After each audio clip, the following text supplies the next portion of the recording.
Can't get over the size of these guys now. When he beat Liston, he weighed exactly 15 stone. But when he came to fight Cooper at Wembley in at Highbury in 1966, he was about 14.5.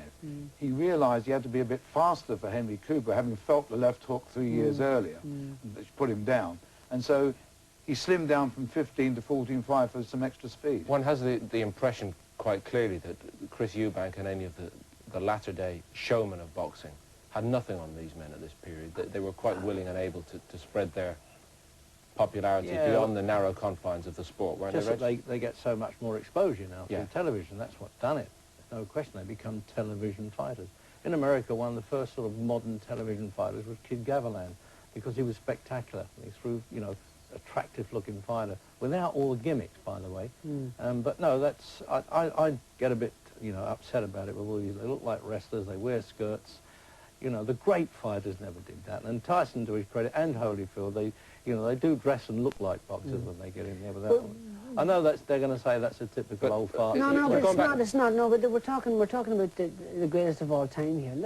Let's be totally blunt and to the point.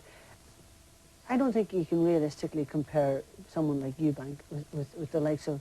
It's an insult to compare him with the likes of Ray Robinson and the likes of... talking about heavyweights. Let's restrict it here to the heavyweights. Okay, the point I was just trying to make was that the likes of Fitzsimmons, by report, would go to vaudeville shows and try to make the most of his earning potential at the time. Well, John L. Sullivan appeared in plays on stage. Sullivan. So did Dempsey. So Dempsey, and Dempsey did, but so did Corbett. So, you know, they say, don't they, that boxing is show business with blood.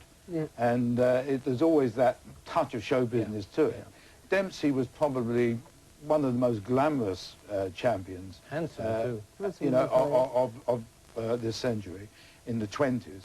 Because a lot of these guys, I mean, I'm going to upset a lot of people, but they were myths. When you look at their record and look what they didn't do, rather than what they did do, then they become myths in my mind.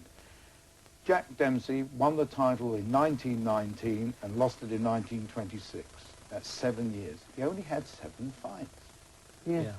Not only that, he wouldn't fight a man called Harry Wills, who was considered to be the best heavyweight in the world. And the reason he wouldn't fight him because Harry Wills was black. Now, Dempsey goes down in history as one of the all-time greats. Not to me, he doesn't. He was a very good heavyweight in his time. But I wouldn't class him as an all-time great. The only thing I would say there, that probably it was the manager, Doc Kearns, who wouldn't let him fight. You know, I would hate to think that Dempsey was scared of anybody. Can I tell a Dempsey story, by the way? The first time I met him was in his restaurant, which was our Queen's property that owned that, by the way. And I was so pleased just to say, I mean, well, I've forgotten, he must have been 60 by then, or even more, I think. And I know he was telling everybody how upset he was at weekends when old guys would come in and say, "You hit me on the chin, Jack." He said, "Because I wanted to say the champion of the world hit me on the chin." And he said, "I'm losing my punch," he was saying. But as I'm talking to him, a fellow came up, sort of a Brando-ish, and he looked at him and he's giving it, "Hey, champ," and you know how they do the acting bit. And Dempsey got hold of him and said, "I'll give you the bums rush, you keep this up." And I thought, oh dear, Jack, it's not like you, is it? And he got hold of him and he threw him out the front door, and I was terribly embarrassed. The first time I'd ever met Dempsey, was he? And then he came back and he's roaring with laughter, and I said, "What's happened?" He said, "He's one of the best actors in Broadway." He said, "He comes in and does this every damn week, and every damn week I've got to learn how to throw him out again." Yeah. In between the years of Fitzsimmons and Corbett and Dempsey, we had Jeffries. We had Jeffries, and we had Jack Johnson, who was important to the story for other reasons, wasn't he? Tell me a little bit about those. Jeffries was 6'6", 230 pounds, massive guy. Was one of the real sort of big guys, and he steamrolled over the top of Fitzsimmons and held the title for quite a few years. And he was big and white and you know, obviously a tremendously powerful big man. Hadn't got great, judging by the books, hadn't got great natural coordination or ability, but his power allowed him to overpower most of the guys that were around at the time. Then he vacated the title and retired. And we had Marvin Hart who came in. Marvin Hart, incidentally, only had one eye. Would never have passed him for his box. No relation. I said that, no relation. No relation. He's always got both eyes open, this part of the family. You don't have to tell me that. And then he was beaten by Burns, the Canadian, French Canadian. And Tommy Burns then fought the great the fabulous and incredible fighter, Jack Johnson. I thought Johnson, you know, we're talking about all-time greats, one of the greatest heavyweights. I don't know how you guys feel I do. about I that. accept that. Well, he boxed at Plymouth, didn't he, once? Again, back to the family talk, my grandfather apparently went all the way down there, which was like having a passport from North London to go down to Plymouth Long those journey, days. yeah. And, and he came back and he said, gee, this guy knows everything about the game. He said, one of the best I've ever seen. So he obviously was. I mean, and I know Ali on a couple of occasions have been in conversation with him, and he always said, I wish I could have fought Jack Johnson. We'd have had a lot of fun together. We'd have had a lot of fun Jack together. Johnson's one of the greatest names without doubt. in boxing across the weight divisions. And, of course, a fascinating character. I mean, he was hated in the United States because of his lifestyle. He was the Ali of his day. He was flamboyant. He was also black in a racist society. And, of course, he upset America because he had a passion for white women. And that's one of the reasons why he left the United States and came to Britain. That's why he ended up in Plymouth. And he fought, I believe, didn't he fight in more than one place in this country? I can't and in remember. Paris. And he jumped bail. And he actually of jumped course, bail at the time. he was there was a warrant for his arrest in the United States because he contravened what they called the Mann Act by taking That's right. a woman across a state line, happened to be a white woman. And of course he married, he had a white wife.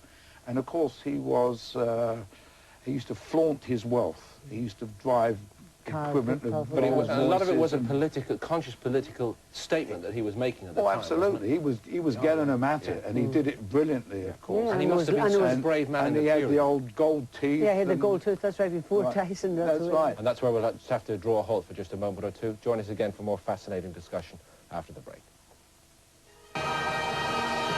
Gutteridge alongside me as we debate the merits of some of the finest heavyweights in world boxing history. After the early stars of the turn of the century and up to the 1920s, a period of relative instability followed.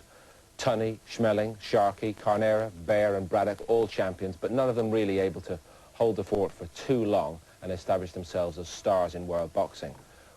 Colin, it seemed like we needed a big star by the time the 1930s started. Yes, I mean, after Dempsey era, I think the heavyweight championship declined into a state of mediocrity. I mean, Sharkey, and with all due respect to them, Sharkey, Baer, Braddock, Schmeling even, they weren't great fighters in the true sense of the word. And as you say, the world was looking for a new star, and they found one. And they found one in the shape of Joe Louis. And Joe, of course, wouldn't have been a world heavyweight champion in the 20s, there's no doubt about that, because there was a colour bar in the United States at that time. They did not want another black heavyweight like Jack Johnson. And so Joe was fortunate that he emerged in the middle to late 30s, and he won the title in 1937 and by knocking out James J. Braddock, and he held it, of course, for more than 11 years. And it's one of the great careers in the history of boxing in any division.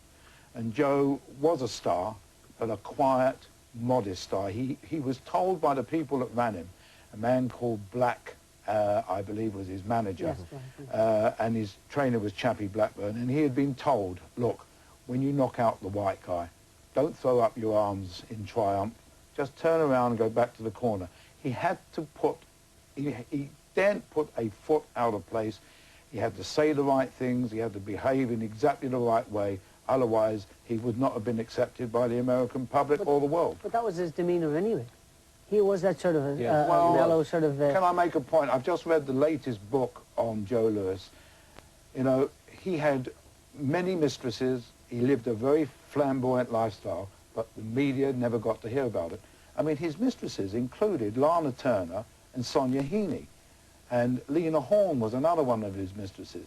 I mean, he was quite a boy in his own way. What was he like as a fighter, Reg? Brilliant. Love watching Joe Louis. I still call him Louis in this country, by the way. No, I think when we argue about number ones, he's got to be up there in the debate, I'm sure. I liked him. I thought Tommy Farr did a wonderful performance. It was his first defence of the championship, really. Absolute peak. And to go 15 rounds with him, but he had everything, you know, what the old line about years ahead of his time. I think Louis had that. Just to throw a spanner in the work, what about Schmeling? What about the defeat to Schmeling? What about... Yeah, I realise that. I don't think his chin was as good as it should have been. Had he had a stronger chin, I mean, he was knocked over a couple of times. Even Tony Galento put him down, but he got up and knocked him out again. Yeah, I suppose you can allow one, and he was a kid at the time on the first Schmeling fight. Was he to this point in history, was he the finest heavyweight champion in your opinion? No, I would have backed Ali to beat him. No, but up to the 1930s. Up until then? Yes. Oh, yeah. Well,